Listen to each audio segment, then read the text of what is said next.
Ladies and gentlemen, welcome to the #1 professional wrestling radio show in Las Vegas. This is the Mark Hoke Show. The Mark Hoke Show. Going bell to bell with the best in professional wrestling news, entertainment, and lots of Sin City surprises from inside the squared circle.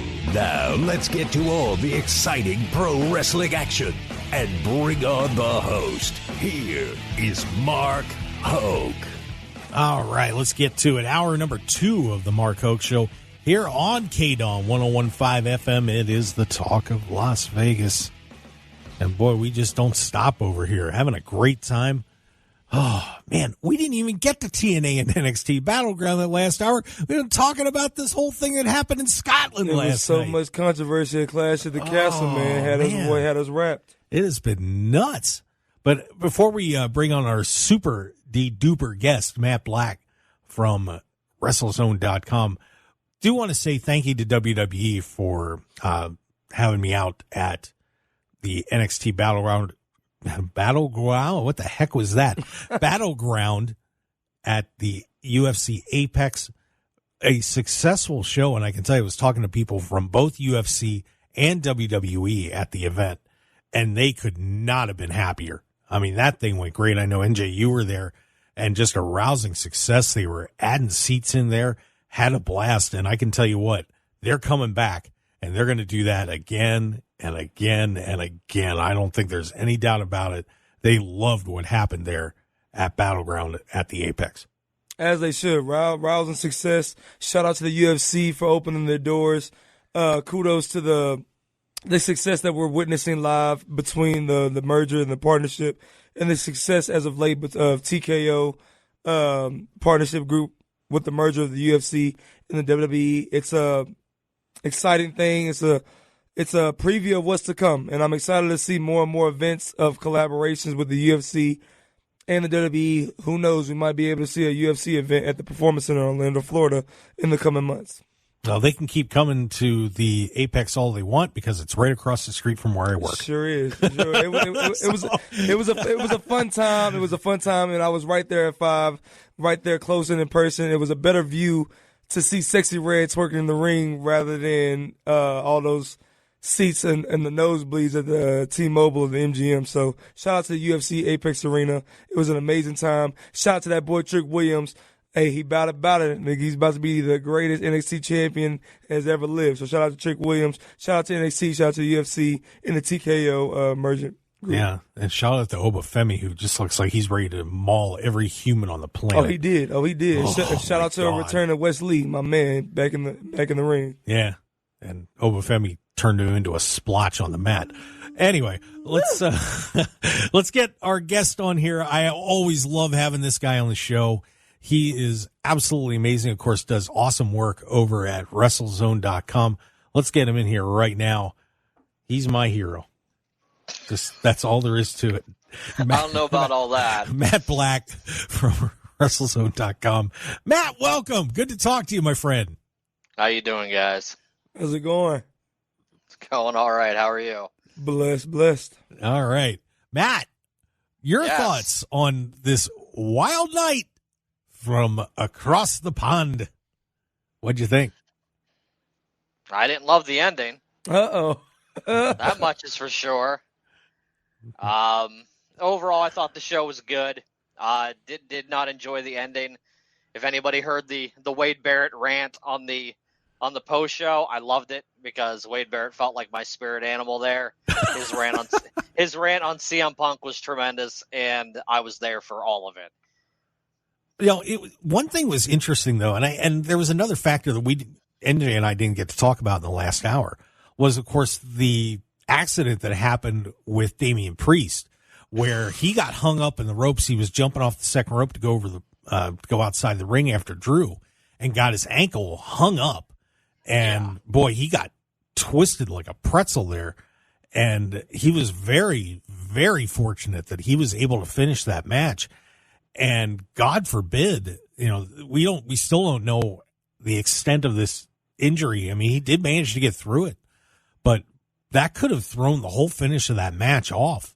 I mean, what a decision. They must have been thinking back in the back, do we stick with this or do we make a change and not do this CM Punk run in and, call an audible and have Drew win the championship because Damian could be seriously hurt here. I mean, that had to be going through their minds when they saw that go down. Well, I mean, they went with the planned finish, but here's the problem. Adam Copeland jumped off a cage a few weeks ago, fractured his tibia, and still finished that match, and really didn't show any signs of that injury until after the adrenaline worn down and the match was over with. So I'm not saying I don't know anything about Damian's status, but WWE better be crossing their fingers and their toes and everything else and just hoping that Priest is okay. Because if he's not and Priest has to come out on Monday Night Raw tomorrow and relinquish the World Heavyweight Championship, they're going to be kicking themselves in the ass that they didn't just put the title on Drew Saturday night. Yeah, I think Priest is okay. Yeah, it was that was his first big match. Proud of him. Proud of the growth that I've seen over the years from Punishment Martinez to Damian Priest, who's now the champion of one of the longest running episodic television show in the history of television, which is Monday Night Raw. I think he's okay. I haven't heard anything about it. But like I said, like with the scheduling, it's if there was ever a time for it to happen, it's good for that thing to happen now, because now if he does have an injury, with us going to Toronto, Ontario, Canada, and the Money in the Bank over there next month, let's just keep him off the show. Let's keep him out the pay-per-view. Let him heal up his wounds. Let him just stay back and just prepare for this big looming showdown with the leader of Imperium, the King of the Ring 2024 winner in Gunther for SummerSlam at the beginning of August. All right. Can I just say something right now about this match? Does anybody really want to see Damian Priest versus Gunther at SummerSlam? I'm being dead serious. Like, this is not a match that I want to see. I don't have any interest in it whatsoever. I know Priest is the champion, but he has not been built up to a credibility level at any point in the past 2 years to make me think that he can step in the ring with someone like Gunther, who's been built like an unstoppable monster, and have a snowball's chance in hell of winning that match. Like, if they go through with Priest versus Gunther, I see no scenario that Gunther doesn't leave SummerSlam with that title. Well, I see. It looks like that's their plan, and that's been their plan from the jump when he won the tournament. And I get what you're saying, because I was in the same aspect of when Triple H came out there and made the announcement on WWE.com. They're saying, oh, well, let's go ahead and announce the main event for Clash of the Castle. It's going to be Drew McIntyre versus Damian Priest. I get that Drew McIntyre is from Scotland, so yeah, you want to go ahead and make that announcement to get those ticket sales. But I wasn't excited to see McIntyre versus Priest either, a heel versus heel. But the way that they've been building these heavyweights, it's like a Titan versus Titan, a big heavyweight versus heavyweight battle. And I get what you're saying, but as far as nobody being excited, yeah, I'm really not excited for Gunther versus Priest. I will meet with you on that. But if there was anybody for Gunther to beat to win his first ever World Heavyweight Championship, I have no problem with it being Damian Priest. I'm still hoping that Triple H has something up his sleeve. And between now and SummerSlam, they're going to do some kind of trade that sends Imperium to SmackDown. And then instead of Gunther versus Priest, we get Gunther versus Cody. Because I think that's a much bigger marquee match for SummerSlam than Priest versus Gunther. And I don't know if they're going to do it, but Ludwig Kaiser he dates Tiffany Stratton. Yeah. And she's over there on SmackDown, yeah. And maybe they want to Triple H is normally pretty big on letting the couples stay on their own brand that they're on, so the fact that they're separated to me is a bit odd. So I'm hoping that maybe they move them over there, unless they have bloodline plans for Cody going into SummerSlam. But they kind of tease that might be the Money in the Bank match after what happened with Cody last night at Clash at the Castle. It might be Cody and Solo at Money in the Bank. So yeah, that's kind of what I'm thinking too. And personally, I think everybody's trying to break up Gunther and Tiffany. That's what I think they're hoping. You mean Kaiser? Kaiser. I'm sorry. Yeah. Gunther's married to Ginny. Yeah, from the former NXT UK talent. Yeah, So they just had a baby. There's nothing to break up there. Yeah. And I would never try to interfere in any of Gunther's affairs. No. Because that is a decision that will probably get you hurt. Yeah. Oh, get you chopped. Get you chopped real good. But no, shout out to Gunther and Jenny. They just had a baby too recently. Yeah. Shout out to them. Yeah, that's but awesome. but Mark, that's what I was just telling you about before we went to break. How I feel like I wish whoever won the King of the Ring, they could have chosen which champion on which brand they could have faced. But I get what Triple H is trying to do. I think he wants to keep that stipulation and that option only for the winner of the Royal Rumble. Well, I think one thing, and like I had brought up earlier, is you could have a very interesting scenario, and I think Damian Priest is going to end up being the sacrificial lamb in all this. Yes, but, he is. But you're going to could end up having a scenario where you're going to have the belt kind of passing between Gunther, McIntyre, and Punk, and geez, what happens when Seth Rollins gets back too? I mean, this could get very interesting. But and who knows who wins Money in the Bank? Right. And that's all signs at the moment are pointing to Jey Uso winning Money in the Bank. But I've also with heard the rumblings Yeet case, yes, that they would want to do. I've heard rumblings of Finn Balor as well to create some dissension in Judgment Day with Damian Priest. So I don't know. Money in the Bank is going to be very interesting, and I think that will really help paint the picture of what we're going to expect at SummerSlam. But like you just said, Matt, I hope they do go that route because you've been a wrestling fan like me. So you remember last year, if they do that route, this is the route that they should have took last year because Damian Priest, he won the Money in the Bank, and then Finn Balor had all those those multiple chances at the World Heavyweight title against Seth Rollins, which I felt he should have won one, and that would have gave us this storyline that you just asked for, which was put the decision was in Judgment Day, where it should have been Finn Balor as the World Heavyweight Champion, and then Damian Priest had the Money in the Bank case, and that could have been dissension there. So this year, I hope that they do go that route. Let's have Finn Balor win the Money in the Bank case, and let's tease some dissension between Finn Balor and Damian Priest. That could ultimately be the thing that cost Damian Priest his World Heavyweight title against Gunther, and then when Gunther wins it, then you have a returning Seth Rollins come back to SummerSlam, and now he's over here having his big stare down with Gunther and Seth Rollins. Do you hear what we're saying right now? And this is not, and I'm not slamming anybody. I just want you to picture all of this that we're talking about. About 3 years ago, we had maybe 2 to 3 guys that we could have even considered being in the championship picture. And that was it. Do you hear what we're talking about now? We're talking about 7, 8, and more people being in the championship picture for these 2 titles. That's awesome. That is awesome. I would say the top 2 companies in wrestling, when their rosters are 100% healthy, it is an embarrassment of riches with how many people can be in the main title picture right now. It is a tremendous time to be a fan of professional wrestling. It absolutely is. It hasn't been this good in over 2 decades. People, honestly, if people that didn't grow up on this don't know how good they have it right now. It's a back that up what both of you said, Matt and Mark. So let's put your fantasy booking cap on. One of the things that you had just mentioned, how you wish the WWE would do it, is at SummerSlam that you wish that the plans would be Gunther versus Cody Rhodes for the WWE Championship.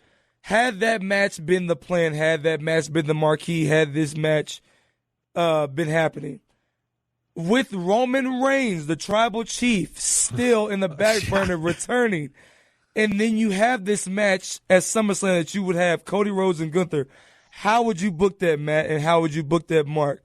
Cody Rhodes, Gunther, WWE Undisputed Championship. How would you book that? Wow. That is a hell of a question. Go ahead, Matt. I'm putting Cody over. I don't think Cody needs to lose anytime soon. And I think Cody's at his best when he's facing opposition where he feels like he's going to lose. And Gunther could put Cody in that situation where he is a legitimate threat to that championship. And I love AJ Styles. Been a big AJ Styles fan for the past two decades plus. Been watching him since the early days of NWA TNA. Love the guy. Big announcement. I don't know if you guys covered in the first hour of the show. Pro Wrestling Noah announced AJ Styles is going over there to wrestle in Japan next month. Yeah. So he's doing huge things right now. But never for a literal second did I think during this feud with him and Cody Rhodes that he was a threat to Cody's title reign. Gunther could create some doubt in people's minds that he could take the title from Cody. I don't think he would, but I think there would be points in the match where people are like, oh yeah, that's it. Gunther's winning this title before Cody managed to come back and win. And I think that's a credit to the mystique that Triple H has built into Gunther over the past year and a half to make him one of the most credible monsters WWE's had since Brock Lesnar. And you guys mentioned Obafemi earlier. If they continue to book him properly, he could be the next Brock Lesnar when they bring him up to the main roster. But I would leave him in NXT for a bit. Let him cook. Let him get better. And when he's fully ready to go, you bring him up and you unleash him on the main roster. Sky's the limit for that guy. Yeah, there's no doubt about that. Of course, we're on the Mark Hoke Show here with special guest Matt Black from WrestleZone.com. Of course, also have NJ Holiday in studio with me here, having a blast and just reacting to what happened last night at WWE Clash at the Castle. And it has just opened up an incredible amount of possibilities. And just one more question before we go to break, guys. Who's the heel in this whole thing with Punk and McIntyre? I mean, seriously, who's the heel? McIntyre's Punk. See? Oh. See? McIntyre. Who's the heel? McIntyre's the heel. But based off of Clash at the Castle, you would say CM Punk's the heel. But it was just that was just the chapter that we just closed last night in Scotland. But when we come back to the States, McIntyre's the heel. I know what CM Punk just did to McIntyre in his hometown was heelish behavior, but from the beginning of this feud, McIntyre's been the heel, and he still is moving forward. Matt, who's the heel? I think things shifted over the weekend. Okay. And I think we could lead to a double turn. Okay. I think there's going to be a point where the WWE Universe grows tired of Punk's antics. And they're like, nah, man, Drew McIntyre in front of his hometown crowd while his wife is stuck in the United States having emergency surgery, and McIntyre cannot be there for her. He gets screwed over by a bitter old man who can't stay healthy in CM Punk. I'm sorry. I think there's going to be a slow turn. I think they're going to flip. And I'm not saying it's going to be immediate, but I think sooner rather than later, McIntyre will be the babyface and Punk will be the heel.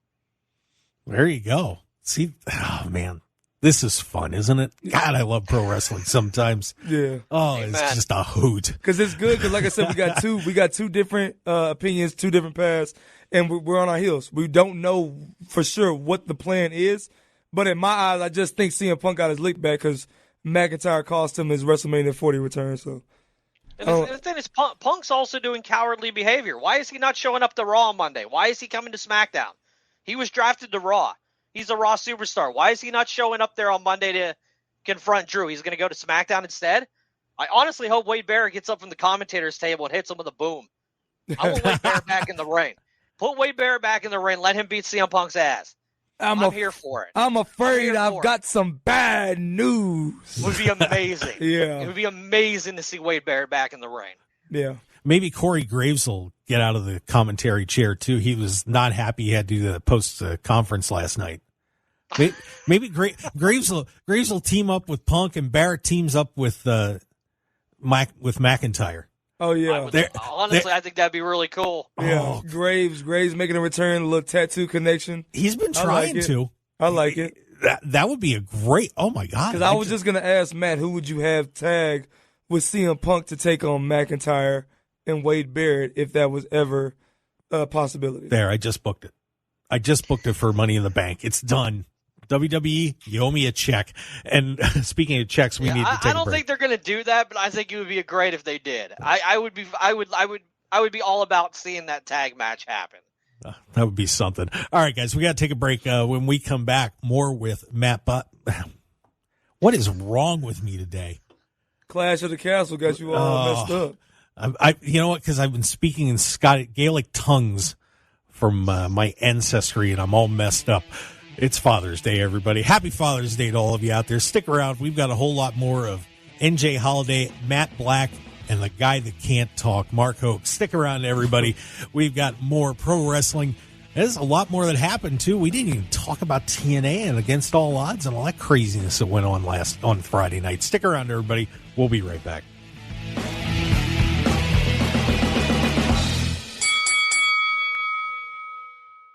.1015 FM KDAWN. This is the Mark Hoke Show. The Mark Hoke Show. Here again, your host, Mark Hoke. And we return to the Mark Hoke Show here on KDAWN 1015 FM. The Talk of Las Vegas, also worldwide on that Odyssey app. If you haven't downloaded that, well, it's AUDACY. It's real simple. Just get on that phone, download it. It's not hard. It's pretty cool. All sorts of great shows along with ours, including all our shows on the KDAWN family. So get to it while you're listening to us. And, of course, subscribe to the Mark Hoke Show on YouTube and Facebook. We would certainly appreciate that. That always helps us out to get those subscribers because I like making money. So just being honest, kids. But, we have some money. Yeah, we get great content up there. Some incredible interviews from over the past couple of years that I'm sure you would very much enjoy. So check that out. Had that fun one with Dave Penzer, by the way. Had a blast talking to him last week. So check that out. And, of course, on the show today, NJ Holiday and Matt Black. Of course, this will be a Hall of Fame show because we're all over the place having a great time. Man, I'll tell you what, NJ Holiday and, of course, Matt Black from WrestleZone.com. Now, I wanted to talk a little bit about TNA because this has been a weird couple of weeks for them, to say the least, with all these people, executives getting fired and leaving and crazy stuff happening. But, of course, had a good show last night with Against All Odds, but no title changes. And, it's been interesting goings on there. Matt, let me start off with you. The turmoil, but the relationship with WWE. And, it looks like in terms of creatively, they're sticking with these guys from the system, man. They aren't giving any belts up to the Nemus or anyone. This has been a little bit surprising. What'd you think of the last couple of weeks with TNA? I think TNA had the opportunity to put on an incredible show on Friday night.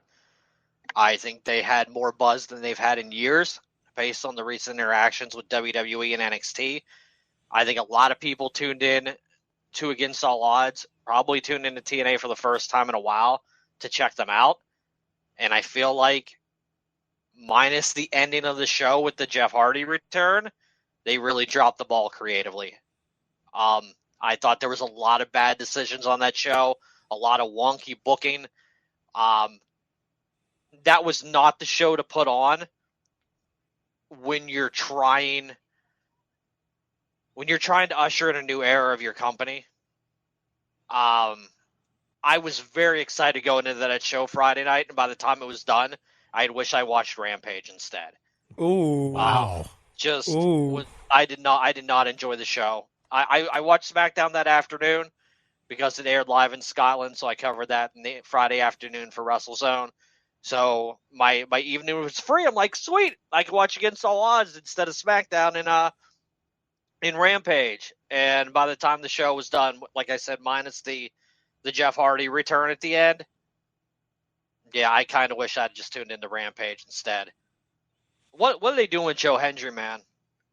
That is a good question. What in the hell are they doing? That is a really good question.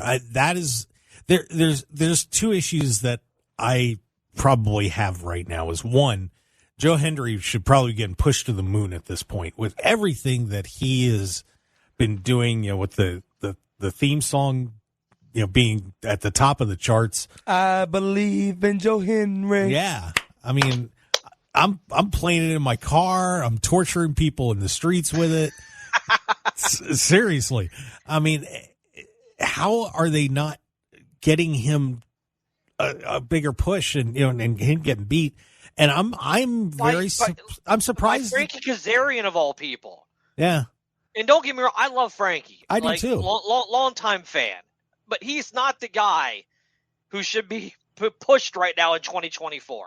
He's the guy who should be helping the younger talents getting to the next level. And I thought Joe Hendry over Frankie Kazarian was a slam dunk. And I thought, you put Hendry over Kazarian, he's already kind of involved with the whole thing with the system. Maybe he can be the next challenger to Moose, because there was no way I expected. I knew Matt wasn't winning the title. Right. And then they make Hendry lose, and they pair him with Ace Steel. Literally one of the most polarizing figures in professional wrestling. I have no clue what this company's thinking. And they still, despite the loss, had Hendry run out at the end to go up against the system just to get his ass kicked.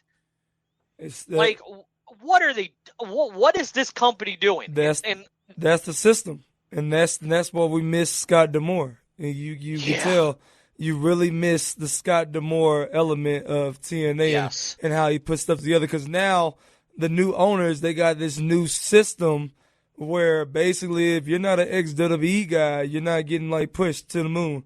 AJ Francis, Mustafa Ali. If you're not an ex-AEW guy, Matt Hardy. Now you got Jeff back in the mix. Joe Henry is a homegrown TNA talent that should be at the top of the card, mixing it up with the top talent known as Moose. The tag team champions were Kurt Hawkins. He should not be down losing to no Frankie Kazarian like you just said, but that is the system that is going to be ultimate detriment to how TNA will be viewed throughout the rest of the year. You see how we was talking to WWE and all they've been doing for so long in the Paul Levesque era, and how they got the partnerships with the collaborations with Bloodsport. They got the partnerships with TNA now. So the only reason why we ever talk about TNA is now they're being ushered in and being collaborative with WWE. But the system that they got going on with TNA, like you said, you have to push your homegrown talent because you only have so long to capitalize on the spark and the hype. Mark just said we was at the TNA Battleground, NXT Battleground show here in Las Vegas, and there was a lot of people in there chanting, "We believe in Joe Henry." They were just chanting the song out of random because and there were a lot of TNA chants for when Jordan Grace was out there too. Exactly, because Joe Henry has the same kind of hype right now that LA Knight just had last year, and WWE capitalized on it. That's a great comparison. So TNA, you need to wake up. You need to capitalize on this stuff with Joe Henry, because once the fans are uninvested, they're uninvested. And once they leave the TNA exposure that you're getting right now from the USA Network, from Jordan Grace, from the women's division right now, from NXT, y'all need to capitalize on that right now and push this homegrown talent that you got with Joe Henry. I believe, Matt believe, Mark believe, everybody believe, and y'all need to put the rocket on this guy and get him in the top of the card right now, because once this opportunity is lost, it's lost. And I want to throw one other thing out too. And you were talking about past WWE talent, but here's my question: what are they doing with the Nemeths? What are they doing with them? And here that should have been a slam dunk too. We're in Las Vegas, and it's nothing against Moose. I love Moose to death, but I would have thought that would have been a kind of a slam dunk title change there to get some exposure. Yeah, you want to have those guys go back and forth, great. And then you get Ryan in there, and you've got a shot to at least put the tag titles on those guys, which would have been a great story. So and you don't do that either. But that shocked me, because I figured, okay, well, you're keeping the title on Moose. Well, at least give those guys the tag titles. But I don't know what exactly they have planned for the system. And it's nothing against those guys, because I think they're all great talents, but people know who the Nemeths are. So you're pushing a lot of the WWE guys, but those two you're not. And I'm like, what? So I mean, nothing against TNA, and I'm not not in the room, but that one didn't make sense to me on Friday night. That was the one that got me. It's a system that TNA is known for, and like I said, they're known for dragging stuff out when it comes to heel factions, to where they're gonna run roughshod for months on end. But what's gonna happen is, look at the emotion that you just displayed, that you're frustrated and that you thought something was gonna happen right then and there. This is what's gonna happen. The system's gonna run roughshod all the way until October. And what's in October, Mark? What's in October, Matt? Bound for Glory. Bound for Glory is going to happen, and then the system is going to have their just due. And then all the baby faces are going to beat them. All the heels are going to lose their titles. This is a system that TNA has displayed over the last decade. When it has come to Aces of Eights, when it has come to Main Event Mafia, when it has come to the heel LAX, all the heel factions get their just due and Bound for Glory. And I wish this was a system that would change with the new ownership. But what we're seeing, Matt, and Matt can attest to this, what we're seeing is it's a lot of politicking going on backstage with the guys that have been there for years. And they're politicking to hold their spot until Bound for Glory, where it makes sense now it makes sense for me to lose my title. Oh, now it makes sense for me to lose my spot. Oh, now it makes sense for the babyface to win. It's 2024. You need to mix it up because you got so much wrestling on now right now. I'll attest to Game Changer. You got Game Changer out there putting on a lot of big-time shows, a lot of big-time star-studded like upsets that keeping people invested on the internet, to where on a Friday you're not gonna want to tune in to TNA. You're gonna want to tune in to Triller TV and watch Game Changer. That's what I'm saying. It's too much wrestling going on for you to be stagnant and stuck in your old ways, in your old booking element, to where you think that the fans are gonna still be there. That's why that's what you're seeing going on right now. Yeah, I mean, when they were here in Las Vegas when Moose took on Nick, they did this massive publicity tour around the city. I mean, they were all over the base. They were at the baseball games. They were, going to all the media outlets they could possibly hit. And then Moose still held on to the title. I mean, Moose and Nick were everywhere. And, I was just really surprised that they didn't do a title change that night. I don't know. I like TNA. I think they have a lot of great talent there, but just really surprised at the booking. So. Just me. I think NJ makes a very good point in terms of eventually you're just going to lose more people. At some point people are like, I'm tired of waiting for the payoff to the storyline. I'm sick of the system. I'm sick of the formulaic storylines that TNA does every year. There's so much wrestling on every night of the week. So many different companies vying for your eyeballs. At this point, we're in an era where if the wrestling company doesn't give you what you want, there's another wrestling company that will. Yes. And you can't just rest in your laurels like, oh yeah, we're TNA, we've been around for 2 decades and everything's going to be okay. You need to strike while the iron is hot, and you need to make sure that you're keeping the future of your company happy. So when their contracts come up, like the Motor City Machine Guns did earlier this year, that they don't say, bet, I'm out. And we're probably going to see them on AEW programming at some point this summer. Like, you don't want to lose Joe Hendry. You don't want to lose Josh Alexander. You don't want to lose the future of your company. You don't want to lose Jordan Grace, but newsflash, she's WWE bound as soon as her deal's up. There's no way she's not going to WWE. She's gone. She's as good as gone. TNA needs to shift, and they need to shift as soon as Slammiversary. Yeah, and I will give out a minor spoiler from the tapings last night. The main event of Slammiversary is a 6-man elimination match for the TNA World Championship with Moose and 5 other competitors. They have a chance to right the ship at Slammiversary. Make the move then. Don't wait until October, because by October it could be too late. Yeah, and I think it's very interesting when you guys are talking about moving forward, and you've got to keep this thing rolling. You've got to keep that ball pushing forward constantly, and the stagnation, we've seen it in so many companies. We're seeing all this stuff about WCW, for example, and think back about how they stagnated and fell into the NWO, and everybody just kept, no, we're going to NWO it until it dies, and well, you killed your company because of it, partially. Which there's a fight going on right now. We're discussing this after 24 years, but think about that. Well, hey, it's a big topic of conversation right now with the show out right now, so it's perfectly acceptable conversation right now. Yeah, but TNA could put themselves in a position where somebody else could step in. There's another promoter out there that could take either. I mean, Scott what they're D'Amore doing. tried to buy the company. He did. From Anthem before they booted him.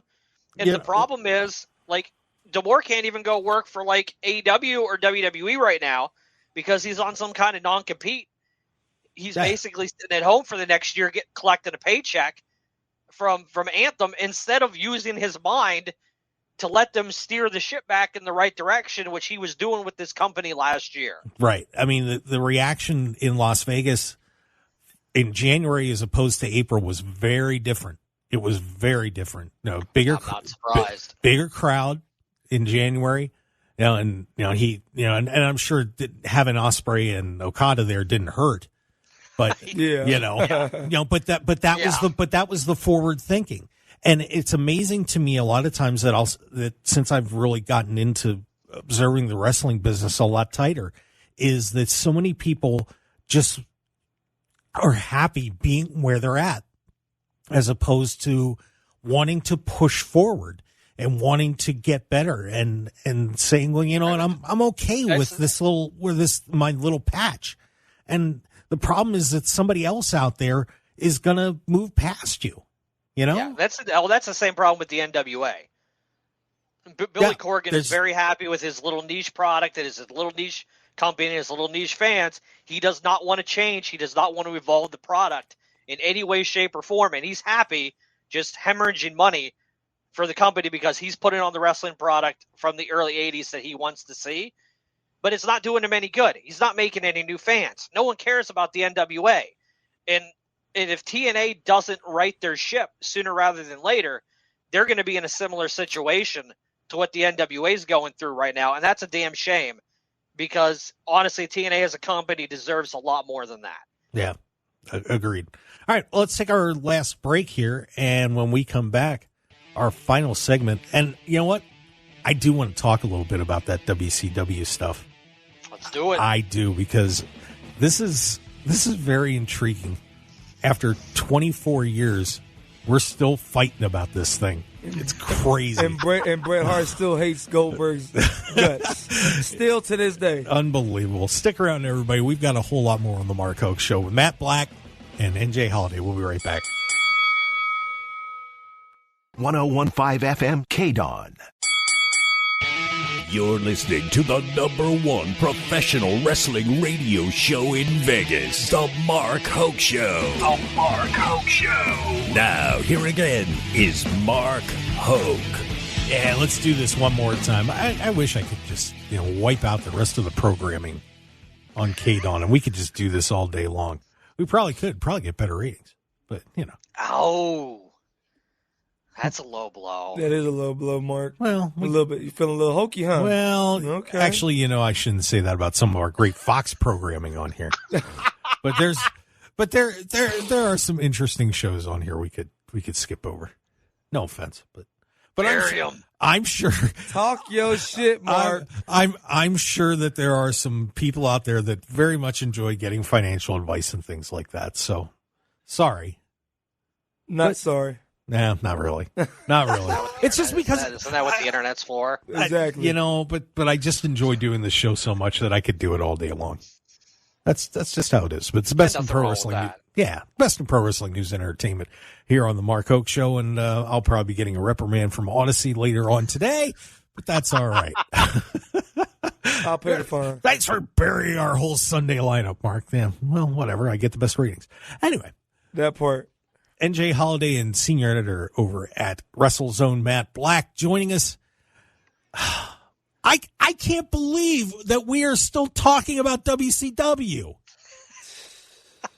The guys over there, of course, at the dark side of the ring, and that gang decided to put together this cute little 4-episode special about who killed WCW.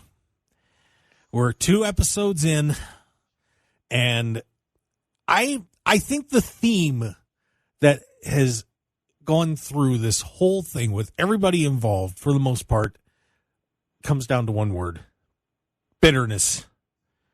They're all ticked off. I mean, seriously. I think that everyone is just so angry that WCW does not still exist. And it just seems like it is running through everybody's veins when they are interviewing them that WCW is gone. And they're all pointing fingers again at everybody else about, why this organization died. It's been an interesting show, and it's interesting to listen to Meltzer and Alvarez say, this is wrong, that's wrong, but man, there's just a lot of venom still about this almost a quarter of a century later. Matt, what are your thoughts on the show so far? No, seemingly everybody's mad but Kevin Nash. Because Kevin Nash is like, I collected a paycheck. I'd have done it again if I could do it today. Kevin Nash doesn't seem upset about anything. But the thing about the death of WCW is a lot of people were to blame. Yeah. There's not just one person that you can point to and say this is the reason why WCW died. Like multiple people had a big hand in the downfall of this company. Nobody's hands are clean. Like so many people, were detrimental to that company, and they did it to themselves. And honestly, it's a cautionary tale. I mean, people should, wrestling owners in 2024 should study the downfall and the death of WCW for a learning device of what not to do with your company. Right. And there was a point when, WWE was spinning this narrative about 9 or 10 years ago or whatever, when they did the Monday Night War documentary on the network, and they're burying all this stuff WCW is doing. And I'm like, are you all listening to yourselves? You're doing all this shit right now. Y'all need to fix.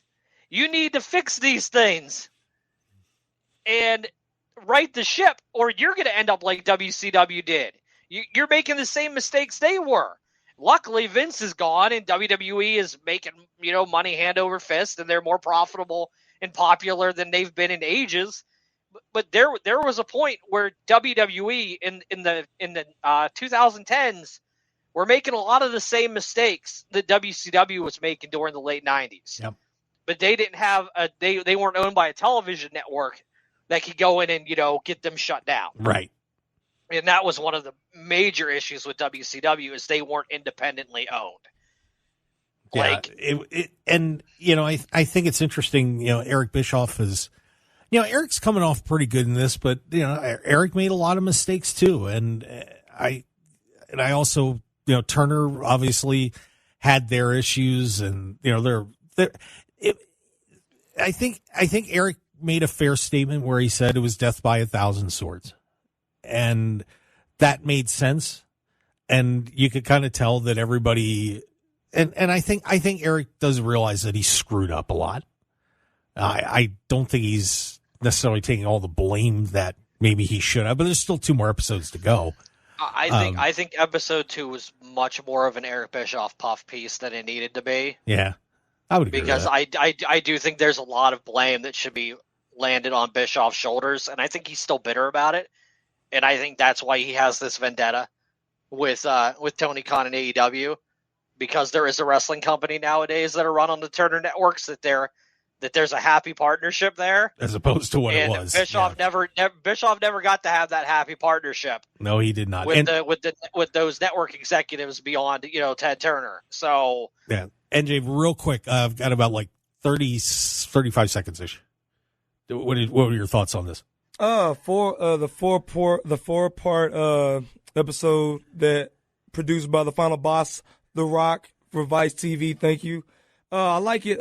Like you said, Kevin Nash was not upset because he had a hell of a time collecting the checks, smashing all the divas, and politicking all the world championships, and running all the factions that he wanted in WCW when it came to the Wolfpack, when it came to NWO, and when it came to smashing Tori Wilson, when it came to campaigning for the World Heavyweight title. So that's why he's not upset. It is what it is. But everybody else has a reason to be bitter because he's the one that held them down. Kevin Nash is the reason why they lost future world champions in Eddie Guerrero, Chris Benoit, The Big Show, Chris Jericho. And so that's why everybody's bitter. The death of WCW was a huge part of Big Sexy Kevin Nash. I said it. It is what it is. He didn't like his booking getting called out, though. Yeah. Did you notice that? Yeah. Wrestling 101. Oh, he didn't enjoy that very much. I wouldn't either. Ouch. All right, guys. Hey, Matt, thanks for coming on the show. Always a pleasure to have you on, even though I had to dump you on the S-bomb. NJ, my bad. It's all good. We love you, buddy. NJ Holiday, thanks for sitting in. We do appreciate it. And, hey, this is what you get every week when you listen to the Mark Hoke Show. Join us on the live stream. We certainly do appreciate you being on with us. Happy Father's Day to everybody. We'll see you next week. Follow us on Twitter at Mark Hoke Show, Facebook, The Mark Hoke Show. Subscribe at The Mark Hoke Show. We'll see you next time, everybody. Want more of The Mark Hoke Show? Follow us on Twitter at Mark Hoke Show. Like us on Facebook at The Mark Hoke Show. And visit markhokeshow.com to keep up with everything happening with the show. And remember to check out all of our archive shows on YouTube at The Mark Hoke Show and download our podcasts at markhokeshow.podbean.com and all your favorite podcast outlets. So join The Mark Hoke Show family today, and thanks for listening.